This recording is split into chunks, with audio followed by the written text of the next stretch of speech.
You can watch all the breakout and league winning videos that you want during the fantasy football offseason, but the bottom line is until you actually put it into a mock draft, it's really not going to amount to anything because you're going to panic in the actual draft.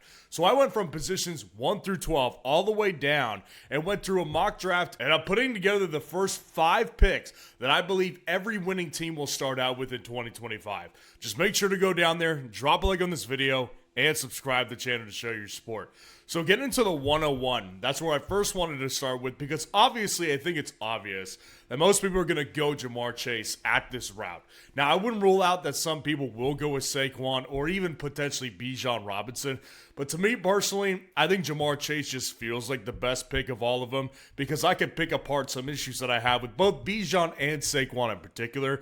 So I went Jamar Chase with the 101. Then I went with Chase Brown in the second round, and the reason I'm fine with having 2 Bengals on the same squad is because I know that both of these guys have top 5 upside. Chase Brown absolutely does because if he gets a full workload with the amount of touches that he was getting in the back half of the season last year, including the targets, it's always going to be a great case for upside when you're having Joe Burrow at quarterback.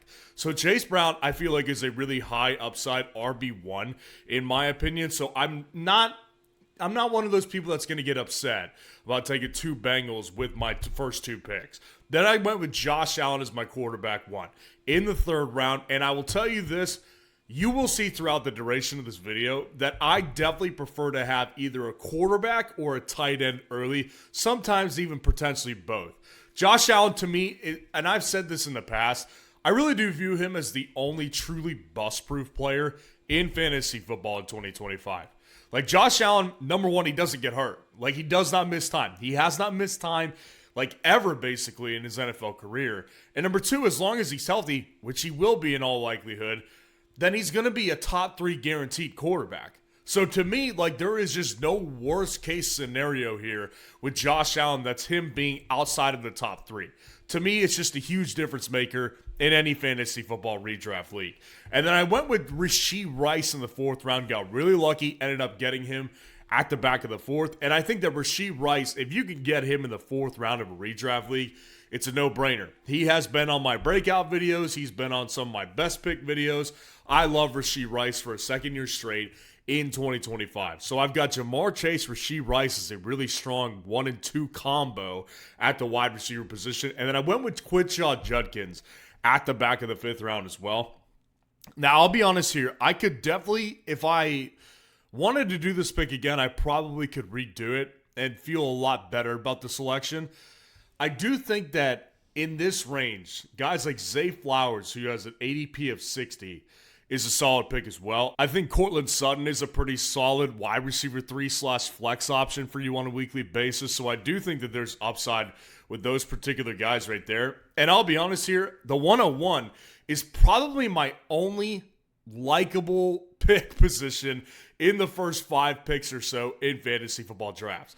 Because when we go into the 102, things got a little bit dicey here. And if I could redo this again, I probably would. Bijan Robinson was my first overall pick in the 2nd spot.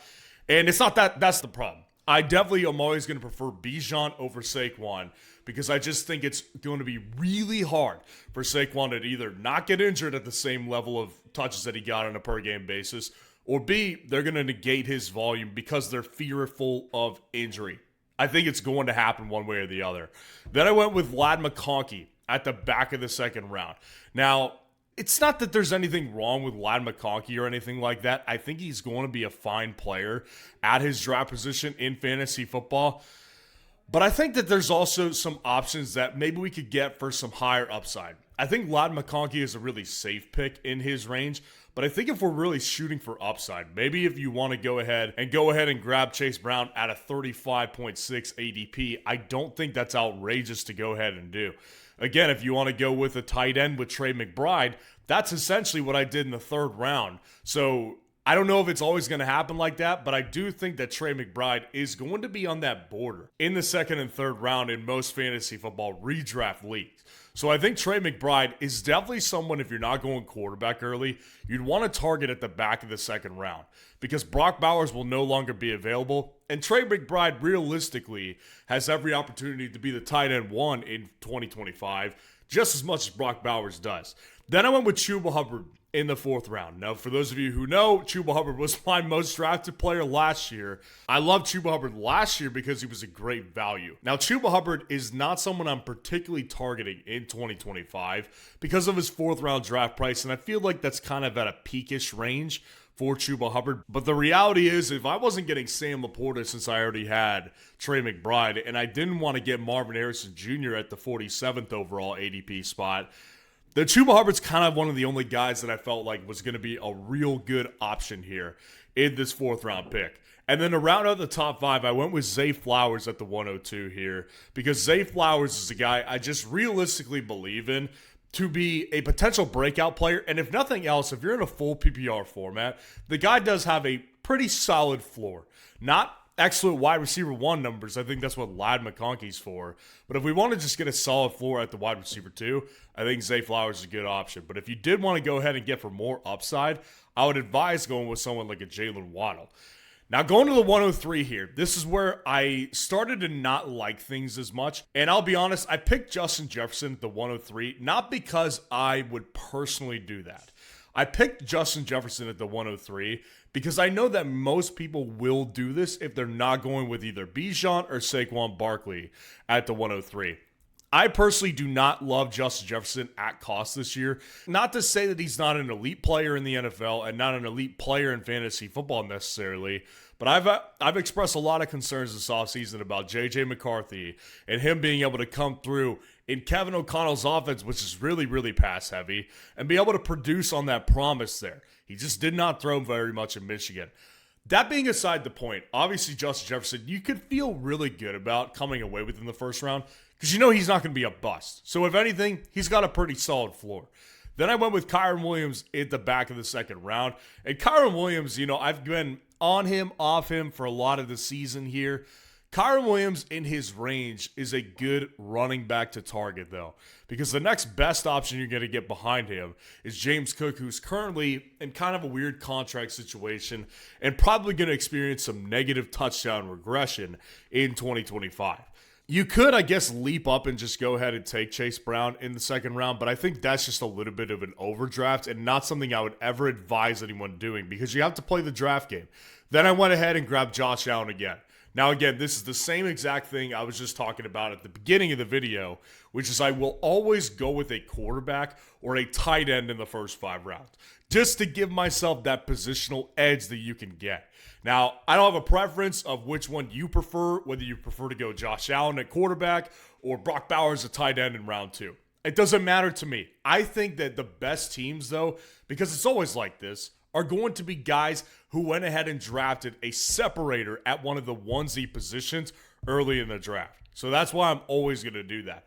I went ahead and grabbed Chuba Hubbard again because I feel like he's got a safe floor, like I said.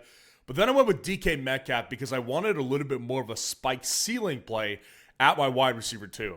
DK Metcalf, not on an offense I love, but I have gone over. I do think that DK Metcalf will have some good moments in 2025. He'll be a better version of George Pickens, where he will go missing in a couple of games, but there's going to be other games as well that he's going to come out here and get you 25, 30 fantasy points in a full PPR format for certain, and possibly in a half PPR format as well. Now, I'll be honest here. This is probably my least favorite build of the 3 so far because, again, I'm not huge on this 103 draft slot. And then the 104, it gets a little bit more interesting as well. So I went with Saquon Barkley at the 104. Typically, I don't know if that's going to happen in most redraft leagues, but I do think it's something you should plan for in certain occasions because I do think that there's definitely going to be some polarization with Saquon Barkley when August actually comes around and people start thinking about who they're going to want to take in the top 3, top 4 picks. Saquon could be the man out, so I went with Saquon in the first round. Then I went with Bucky Irving to give myself a double hero running back build here, which I do think is going to be a good build in redraft leagues, much better than best ball. Now, Saquon Barkley and Bucky Irving both have this type of boom or bust potential in a sense. Like, obviously, if Saquon is out there, he's not going to bust, but he could get injured, and that's the bust potential. And Bucky Irving's a guy I've talked about all offseason being concerned about. Bucky Irving is a guy that has a new offensive coordinator, and he's coming into the year with this offensive coordinator who has already said, yeah, we're going to use Rachaad White in the passing game. So Bucky Irving, if he does not get all the touches, he could easily not provide me great value at this pick. But I do think that the potential to get a really, really elite two-tier running back system here is going to be excellent in fantasy football. So whether it's Bucky Irving, whether it's Jonathan Taylor, Kyron Williams, whatever you want to do in the first 2 to 3 rounds, if you can get a Saquon Barkley, a Bijan Robinson, in addition, get one of those other running backs, you will set yourself up in good position if those guys hit. Then I went ahead and grabbed Jackson Smith-Njigba in the 3rd round as well. Now, Jackson Smith-Njigba is a guy that is, I think, polarizing this year as well. And I'm on the good side of things. I think Jackson Smith-Njigba will be a good wide receiver, potentially a top 10 guy in fantasy football this year because of the fact that everything's vacated. I mean, they have Cooper Kupp to fill in for DK Metcalf and Tyler Lockett in 2025, who's at 32 years old. So Jackson Smith-Njigba, I just cannot see a world where he doesn't get at least 140, 150 targets in this offense right here. I think it will be used very highly, and I don't really particularly see people's concerns with Jackson Smith-Njigba as much. Then I went ahead and grabbed George Kittle in the 4th round here as well. Now, George Kittle, I think, is a really solid pick here at your tight end position in the 4th round. Again, we're still getting that positional advantage here with a great tight end instead of grabbing a great quarterback in this one. I love having George Kittle in the tight end spot in round 4. Then Jalen Waddle is another guy I've talked about a lot this offseason as well. Jalen Waddle, I'm really big on him. I think Jalen Waddle will be the better wide receiver in Miami than Tyreek Hill. I think for fantasy football purposes, Jalen Waddle will surpass Tyreek Hill this year, and you can see it in my wide receiver rankings in the past. I have not been shy about taking Jalen Waddle, so I do actually kind of like that build a little bit better than I liked the previous build. Now, getting into the 106 spot here, I grabbed CeeDee Lamb at the 106, which I am starting to really love how low CeeDee Lamb is falling. I think CeeDee Lamb could be a really good value this year because the realistic proposition here for CeeDee Lamb is he gets, a ridiculous target share like he always does with Dak Prescott fully healthy. And we all know that he has wide receiver 1 overall potential in fantasy football with Dak Prescott. So yeah, I really love taking CeeDee Lamb at the 105 here. I would take him at the 106. I would take him at the 104 realistically before I took Saquon Barkley in all likelihood. CeeDee Lamb is just a guy that I think is going to be excellent in fantasy football in 2025 because he always is. Even last year without Dak Prescott, he was able to put up top 5 numbers in a lot of weeks without Dak Prescott. CeeDee Lamb is excellent. You do not have any fear going CeeDee Lamb here. Then I went with Bucky Irving again. Now, again, I'm going to highlight this again.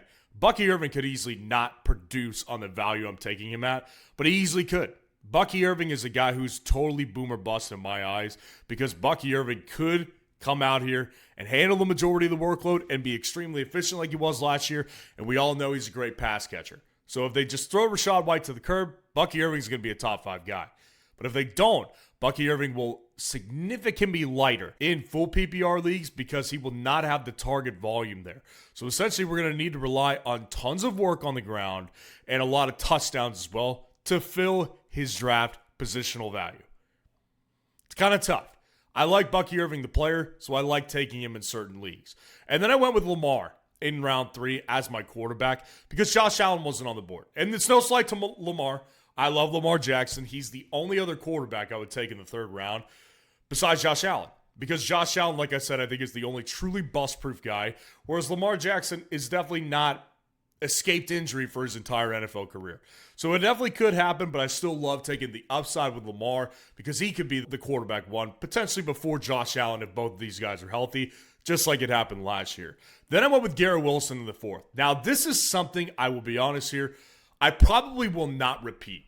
I don't think that Garrett Wilson is going to be a guy who is worth taking in the 4th round. If you're trying to build a really elite wide receiver stack here in the first 5 picks, I think that if you're looking in the range of Garrett Wilson, you might as well just try to go with Marvin Harrison Jr. if he makes it to you. Rashee Rice potentially if he makes it to you.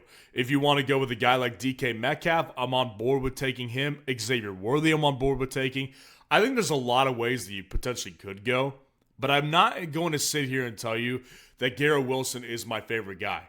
I think that this is probably a one-off for me that I definitely won't do again because I just don't trust the offense.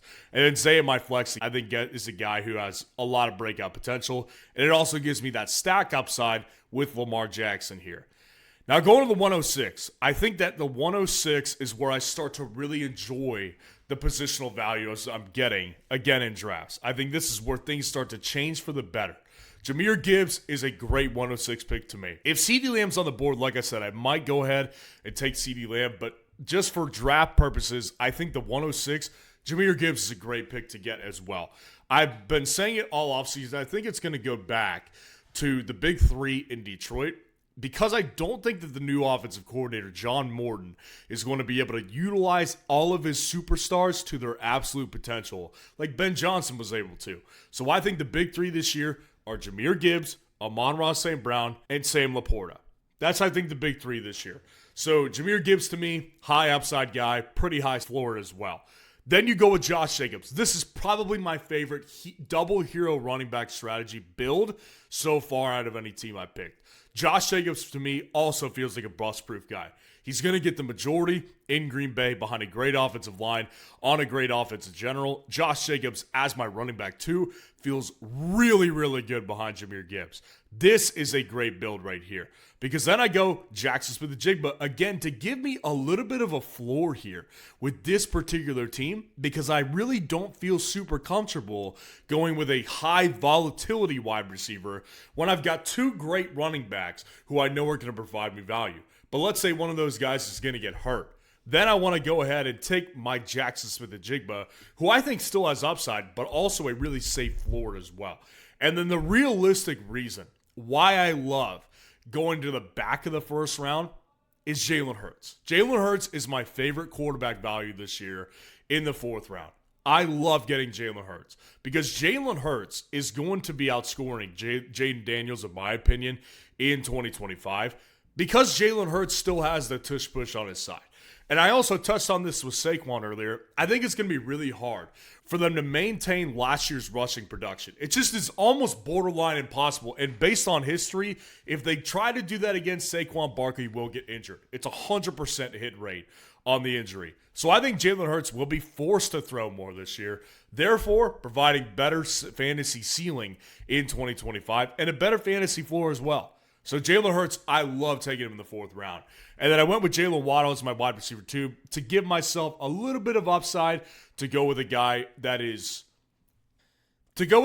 I think has lots of value in his draft position, who I believe personally has top 12 upside. I really like getting that. So this is probably my favorite build so far here at the 106. And Jalen Waddle, I think, again, is a guy that in redraft leagues, I'm going to take him, but not as much as I will take him in best ball. Not only because the value is also great there, because best ball is a 3 wide receiver format, and you want to be shooting for upside on a weekly basis. There's no weekly roster maintenance. Every week, automatically, Underdog will take your best score by position and log it for the particular week, so you don't have to set your lineup. So if you want to try this draft strategy on Underdog and play best ball, give it a shot by using code FFN. When you go down in the comments below, there's a link there. You can use code FFN to sign up for Underdog, and they'll match your first deposit 50% up to $1,000. There's Best Ball Mania going on right now. It's a $25 buy-in with a $2 million prize to first place. That's crazy. I won $19,000 playing last year on Underdog in Best Ball, so I definitely endorse you trying to give yourself a chance here. Now, at the 107, I do think that this is, again, where I start to really enjoy these builds. I am definitely liking the back of the first round better. And of course, as time goes on, I will get more specific with the picks and the strategies you want to use at each pick. But as we sit here in early July, I'm definitely liking the back of the first round better. Puka Nacua, I think, is also a great pick as well. Puka Nacua, right now, currently my wide receiver 4 in fantasy football rankings. I think Puka Nacua has a great season. All we need to do is get the guy to stay healthy, which, of course, some people think that's a tough proposition. And I'm not going to fight you on that. But I'm also not going to draft players out of fear of them getting injured the majority of the time. Unless it is a really glaring history, like it is with someone like Aaron Jones, maybe. I'm not going to sit and hold last year, his second year in the league, against Puka Nacua. I love him in the first round. Now, again, this is where I really start to love this because I went ahead and grabbed Brock Bowers at the second round pick here, and I love that value right there. That value on Brock Bowers is excellent because Brock Bowers, again, is a guy who can easily be the tight end one and potentially the next Travis Kelce for the next foreseeable future in fantasy football. Giving you that positional advantage and that edge there at the tight end position is going to be worth a lot. So Brock Bowers paired with a strong wide receiver one is going to be great through the first 2 rounds. Then I went Chase Brown. Chase Brown, again, I think is a really good anchor running back to get in the 3rd round. I think that when you look at my RB2, who is DeAndre Swift in the 5th round, I think Chase Brown is the perfect counteraction to a guy like DeAndre Swift. I think Chase Brown is a really stable floor, whereas with Swift, there really isn't a floor. I think there's lots of upside here with Ben Johnson this year, but I'm not arguing that he's got a safe floor. He doesn't. I don't think he's that great of a player. But I'm counting on the system this year because I do trust Ben Johnson. So I'm happy with that RB2 upside with potential RB1 upside and DeAndre Swift. So with Marvin Harrison Jr. in the 4th round, I think that pairing him with Puka makes me feel a little bit more comfortable. But I'll be honest, if Marvin's my wide receiver one, I'm looking elsewhere. I don't trust Marvin enough to make him my wide receiver one. That could blow up in your face really early in the draft, and that's something we just don't want to have happen.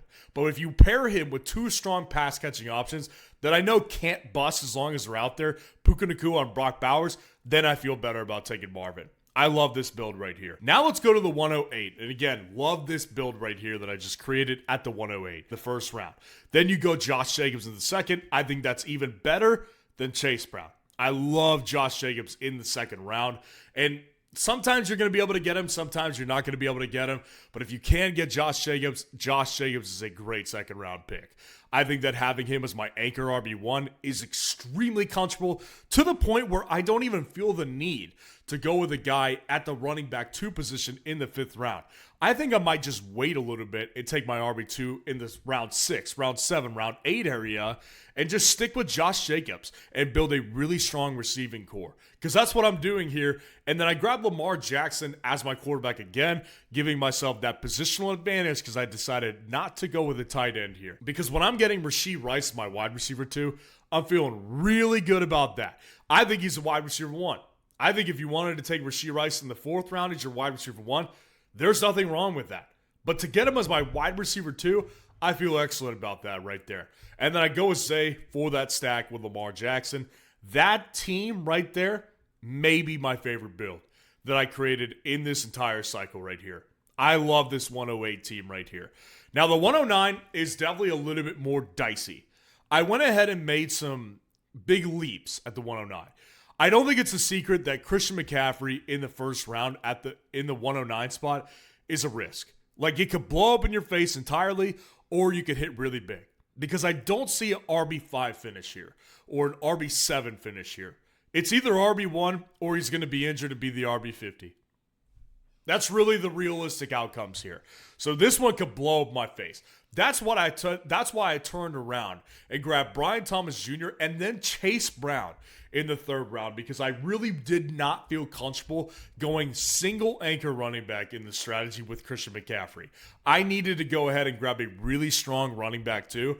And Chase Brown was that guy in the 3rd round. I feel great about that because when I get Brian Thomas Jr., I think that there's a lot of upside there, obviously. But I also think that there's potentially a ceiling cap because of Travis Hunter. And that's why I grabbed Jackson Smith-Njigba in the 4th round. Feel great about that move right there. Jackson Smith-Njigba in the 4th round is going to give me that solid floor baseline in addition to Brian Thomas Jr.'s top 5 ceiling. I love that wide receiver pairing right there.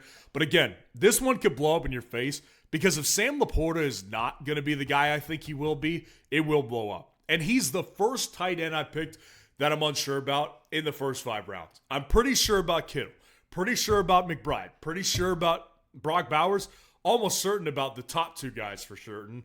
Sam Laporta, I'm not. I'm not certain about this one. I have a great feeling about it, but I don't think it's a certainty. So between him and Christian McCaffrey, this one has potential to blow up my face big time. But I think there's also tons of value in this one as well. And if they all hit, you're going to hit really big. Then the 110. I went ahead and grabbed Malik Neighbors at the 110. And I'll be honest here, it's interesting. On ESPN, Nico Collins is actually a higher rated wide receiver than Malik Nabers. I will always take Malik Nabers before I take Nico Collins. That is just a personal preference of mine and someone that I just rely on more to be my solid wide receiver one. I think I could fall in love with Malik Nabers more as that type of guy. Then I went ahead, turned around, and got Nico Collins. He actually fell in the draft. I was able to grab him. But even if you're only able to grab Brian Thomas Jr., I think that's a strong 1-2 combo at the wide receiver position.